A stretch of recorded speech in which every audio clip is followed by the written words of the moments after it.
Hello, Steve and Nardiya from Ceroc Evolution here. We're going to do a series of semi-serious dance videos for the Dance in Your Pants campaign. Nardiya's in her pants, me too. This one is aimed at ladies trying to give you a little bit of structure to the way you move yourselves around in order to make life a little bit easier. Okay, if the dance has a structure, then we can follow it. And it just makes learning things a little bit easier. And ladies, from your point of view, you won't have to worry too much about learning the moves, because if you learn the structure, all the moves that the guys are going to do are going to be fitting along the same structure, which you already know. So once you've kind of mastered the structure, it's then all about ladies developing confidence and style and stuff. Structure is all about kind of consistency. So then when you are consistent, you can then, when you get really confident, become a little bit less consistent and you can play around with it a little bit more. But in order to get to that point, you do need to learn the consistent structure. You probably have done some of this in your normal Ceroc class. You might not, depends where you learn your Ceroc, I would say. First things first, ladies, you always are told to kind of generally offer your right hand as a default. The reason you do that is so the guys know which hand they're going to get, okay? So when we're dancing around, if I've got Nardiya's hand, it's not a problem. I've always got a right hand. It's fine. It's only when she starts to leave me and spin and kind of become uncoupled from me that, from my point of view as a lead, it's nice to know which hand I'm getting. So if she spins and I'm getting that one, I can plan for that. I know exactly what to do.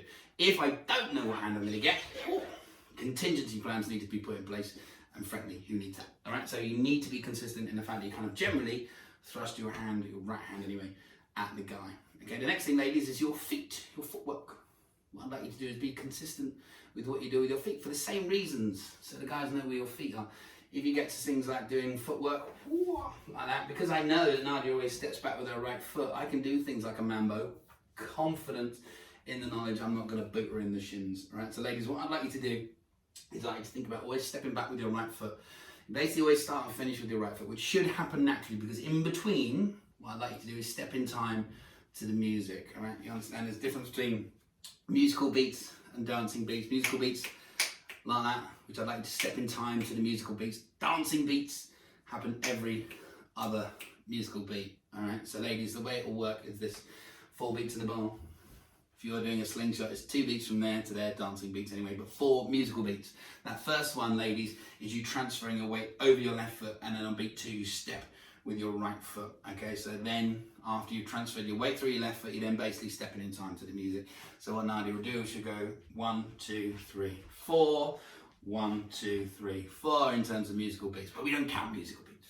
We're talking footwork and actual steps, all right? So ladies, whenever you're moving yourself around, it always happens to be an odd number of steps that you are doing, because that first musical beat is merely a weight transference, and then you're stepping. So it always ends up being an odd number. All the kind of little movements within moves are always an odd number of steps, all right? So slingshot, again, it'll be 3 steps basically. She always counts her first step forward with her right foot as step number 1, all right? So she'll go 1, 2, 3.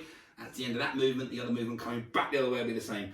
1, 2, 3, all right? And you'll find, doesn't matter how complicated things get, it's either thus, all right? So ladies, it's always an odd number of steps. You transfer your weight from one foot to the other in time to those musical beats, and you'll find then you always get an odd number. Last thing, ladies, I'd like you to do in terms of structure regards the rest of your body. So we've talked about your hands, talked about your feet, and the guys need to be knowing that the rest of you is consistent as well. So we talk about trying to dance in a straight line. The analogy that we use in our beginners classes is, ladies, you've got to imagine that you're dancing on a tightrope from which you cannot depart. You have to go up and down that tightrope. If you step off it, you'll plunge to a horrible and gruesome death. Chaps, we are allowed to move off the tightrope. So let me just show you from this angle here. So Nardiya basically stays on her tightrope. If I want her to change places with me, I have to move off of her tightrope, okay? So in the beginner's moves chapter, you'll always find you'll be moving to your left, but if I move to my left, Nardiya can move along her tightrope like so. If I move to my right, conservatively, or conversely rather, she can again move along her tightrope. If I'm standing on the tightrope, she knows that anything that we're about to do involves either being on the spot or going back where it came from, all right? So beginners wise, again, just to kind of bring it back to a slingshot, it's my favorite, I would need to move to my left, right? So I move to my left, then Nardiya can move along her straight line like that. If I was doing a spot turn, I'd make sure I was very much in the way, standing on the tightrope, so she knows that she's not going to change places with me, and that way she can know that she's going to go on the spot, or she's going to go back in the direction from which she came. Next thing, ladies, what I'd like you to do is think about your angle where you're facing, your kind of default angle of where you're going. All right, what I'd like you to do is imagine that you've got a laser in the middle of your chest and it's pointing out. And you've got to try and keep that laser pointed at the guy as much as you can, because it'll make the guy's life a lot easier and it'll also make your dancing experience a much smoother one. All right, so again, to bring it back to a slingshot, Nardiya has got a laser in the middle of her chest, which I'm not allowed to look at, but it's there. And she'll keep that pointing at me as much as possible. So if we're doing the slingshot, what will happen is she'll get this kind of gradual turn as she keeps her laser focused at me the whole time, which makes that a lot smoother, rather than kind of the old school sort of jivey Ceroc where Nardiya would sort of move past me and then twist afterwards like that. Because what will happen is her laser is pointing all the way over there, and she'll put it there, and it won't be very nice or smooth. So rather that, she'll get a nice smooth kind of transition as she comes through. She'll smoothly turn her face the other way, and the benefits of that mean that I don't have to twist and turn her around. I know that she will basically do that for me because she'll keep her laser pointed at me. So as I move out the way, she's doing all of this twisting and turning for me. I don't have to use all of this kind of stuff to do it, all right? And then conversely, going back the other way, she'll do that for me. Makes the whole thing a lot more smooth and a lot less jerky, all right? And ladies, when it comes to turning, obviously those two movements in the slingshot involve no turning at all. You're facing the guy, but if you are doing something that involves turning, your laser will temporarily go whooshing around the room. As much as you can, you've got to get that laser back pointed at the guy as quick as you can. So if she knows she's doing something that involves a turn, let's say a cradle, what will happen is as she wraps in, she'll think, right, my laser's off, I'm turning. As soon as I start to turn in one direction or the other, I've got to get around in that direction as quick as I can to face Steve, and then continue moving along my tightrope. So she'll turn really quickly, where's Steve? There he is. And then she'll move along like that, and then I can send her back the other way. Rather than perhaps kind of walking past and then turning afterwards. Right, so ladies, as much as you can, you've got to try and keep your laser pointed at the guy. Last thing, ladies, the way you're turning. Rules on turning are this: if you start to turn in one direction or the other, then you've got to keep turning that way until one of two things happens.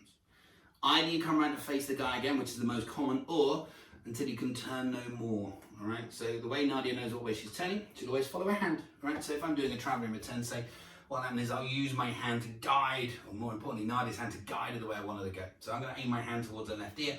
She then knows she's turning that way. She'll get around to face me nice and quickly, and then she'll move along her tightrope, okay? The other option for turning is if she can turn no more. So if I was doing a basket, which is a classic move, what she'll do is she'll wrap it into a turn as much as she can. Now, as you can see, it's my arm is stopping her from coming all the way around to face me, but she has turned as far as she can. She's wrapped herself right into that arm there, and I continue doing the basket like that. And when she unwraps, she comes around to face me rather than kind of overturning and stuff. So ladies, that's just some of the basic structure of Ceroc. We'd like you to go away and think about it. All the moves that you ever do will follow that exact same structure, and it will make your dancing life a little bit easier. We'll be back soon, perhaps in different pants.